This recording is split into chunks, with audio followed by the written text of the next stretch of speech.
And now shifting focus, China has tightened its grip on the global rare earth market, dramatically expanding export control list just weeks ahead of a crucial Trump-Xi summit in South Korea.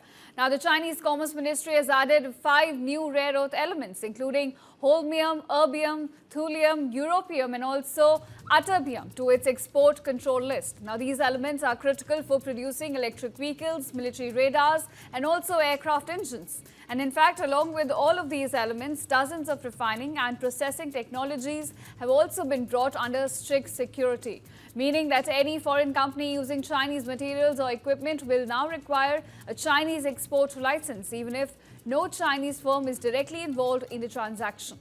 Now, viewers, analysts say that the move is aimed at gaining leverage ahead of the talks between Chinese President Xi Jinping and also US President Donald Trump later this month. China already produces over 90% of the world's processed rare earths, giving it immense power over global supply chains. And now the latest restrictions effective from November 8th also extend to defense users and semiconductor firms, with Beijing announcing that licenses for overseas defense companies will not be granted and approvals for advanced chip-related exports will be handled on a case-by-case basis.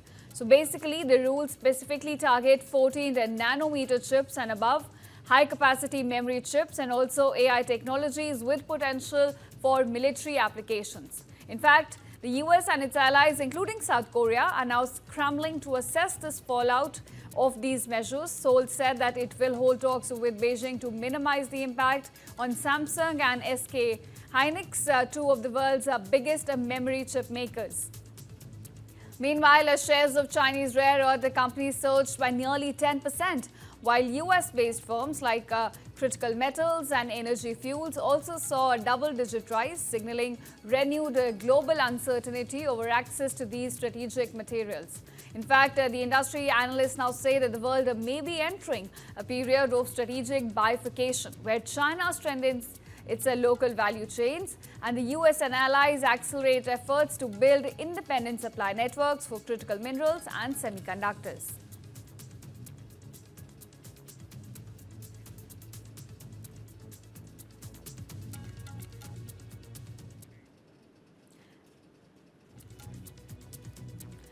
So these are the new restrictions brought in by China when it comes to rare earth minerals and critical materials. In fact, China already has a dominance when it comes to the global supply chains of these global rare earths. We'll have to see how the US and its allies now react to these measures, in fact, because it comes just ahead of the meeting between a Chinese president and a US president.